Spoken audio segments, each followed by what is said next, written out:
क्या आपको भी अपना सिलेबस कम टाइम में रिवाइज करने में दिक्कत होती है? मतलब आप नहीं कर पाते हो, करना चाहते हो कि जल्दी से जल्दी मैं रिवाइज कर लूँ, लेकिन वो नहीं हो पाता है, स्ट्रगल करना पड़ता है, तो ये वीडियो आपके लिए ही है। हेलो एवरीवन, मैं हूं डॉक्टर प्रांजल राठी और आज मैं आपको बताने वाला हूँ कैसे 19 सब्जेक्ट्स को हम कम टाइम में रिवाइज कर सकें। तो नीट पीजी का सिलेबस तो बहुत बड़ा है, हम सबको ही पता है। तो उसको कंसाइज कैसे करना है या फिर कैसे जल्दी से जल्दी रिवाइज करना है, उसकी मैं आपको टिप्स बताने वाला हूँ। तो सबसे पहले तो आप अपने सब्जेक्ट को प्रायोरिटाइज करो। प्रायोरिटाइज दो तरीके से कर सकते हैं। एक तो जिस सब्जेक्ट में आप वीक हैं उसको देखो कि मैं इसी सब्जेक्ट में वीक हूँ। दूसरा प्रायोरिटाइज करो इम्पोर्टेंट चीज़ों पे। मतलब जैसे सर्जरी सब्जेक्ट हुआ, सर्जरी में हमें पता है कि यूरोलॉजी से काफ़ी क्वेश्चन आते हैं, जीआई से इतने क्वेश्चन नहीं आते हैं, लेकिन जीआई का जो पार्ट है वो काफ़ी ज़्यादा बड़ा है, तो आप थोड़ा जीआई पे कम ध्यान दे सकते हैं और जीआई को छोड़ के बाकी सर्जरी पे ज़्यादा ध्यान देंगे तो कम टाइम में आप ज़्यादा कवर कर पाएंगे सिलेबस को। तो दो तरीके से प्रायोरिटी हो गई। एक तो आपके वीक सब्जेक्ट को प्रायोरिटाइज करना, दूसरा जो इम्पोर्टेंट चीज़ें हैं कम टाइम में जो कवर की जा सकती हैं उनको। अब जीआई जो सिस्टम है सर्जरी में, उसमें आप बहुत ज़्यादा टाइम लगा दोगे, लेकिन उससे इतना प्रोडक्ट आपको नहीं मिलेगा। मतलब उससे इतने क्वेश्चन नहीं आते हैं जितना आप उसमें टाइम लगा दोगे, तो उसको थोड़ा जल्दी रिवाइज कर लो।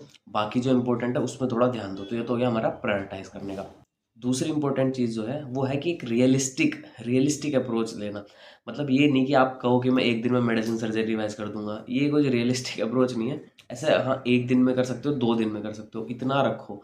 ऐसे नहीं कि मैं बहुत ज़्यादा कर लूँगा। अगर आप इतना बहुत ज़्यादा वाला प्लान बनाओगे तो वो एग्जीक्यूट तो कर नहीं पाओगे, फिर परेशान होकर बैठ जाओगे। तो एक रियलिस्टिक अप्रोच बनाओ।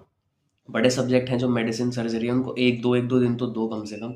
और जो शॉर्ट सब्जेक्ट हैं या फिर जो आपने रैपिड रिवीजन से ऑलरेडी किए हुए हैं, उसको आप 2-3 सब्जेक्ट को भी एक दिन में कर सकते हो। तो इस तरह का एक रियलिस्टिक प्लान बनाओ, ना कि कुछ भी कि कितने भी टाइम में कितना भी कोई भी सब्जेक्ट कर दूंगा, ऐसे काम नहीं होने वाला है। तीसरा, आप अपने जो रिसोर्स है उसको कंडेंस करना शुरू कर दो। जब आप नोट्स पढ़ते हो, अपने मेन नोट्स पढ़ते हो, रिवीजन नोट्स पढ़ते हो, जो भी है, उसको और कंसाइज करना है आपको। ये नहीं कि मैं तो ऑलरेडी कंसाइज नोट्स पढ़ रहा हूँ, ये पूरा ही पढ़ूंगा, नहीं। अगर आप रैपिड रिवीजन से भी कोई सब्जेक्ट कर रहे हो तो उसको और कंसाइज करो, और छोटा करो। जो जो चीज़ आपको आती है, पता है ये तो मुझे आता ही है, इसको दोबारा पढ़ के कोई फ़ायदा नहीं है, तो उसको हटाओ उससे। मतलब या तो उसको, जो बाकी जो आपको दोबारा रिवाइज करना है उसको अंडरलाइन कर लो या उस पर टिक कर लो, जो भी कर लो। लेकिन जो आपको पता है ये मुझे आता है और ये मुझे हमेशा से याद है ही, उस पर इतना ध्यान नहीं देना है कि उसको बार बार पढ़ रहे हो। तो ये इसका ध्यान रखना है।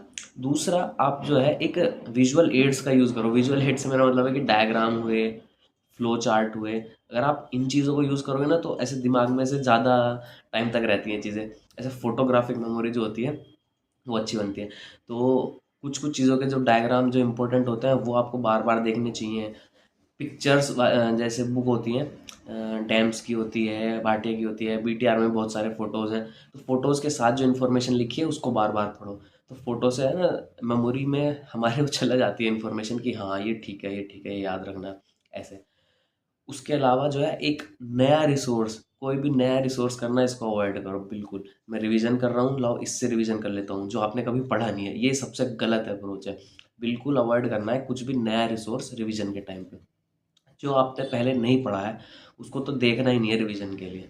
चाहे कोई कुछ भी कहे कि ले भाई इससे एग्जाम पेपर आएगा, ये पढ़ ले, तब भी नहीं। अगर आपने वो पहले नहीं पढ़ा है तो उससे रिवीजन करने का कोई मतलब नहीं है। तो रिवीजन बस उससे ही करें जो आपने पहले एटलीस्ट पढ़ रखा है। इसके अलावा एक इंटीग्रेटेड मैनर में अगर आप कर सकें, मतलब जैसे मेडिसिन करनी है आपको रिवाइज, तो उसके साथ पैथो फार्मा कर लो, फिजियोस के साथ कर लो। मतलब इनको आसपास के दिनों में रखो रिवाइज करने के लिए।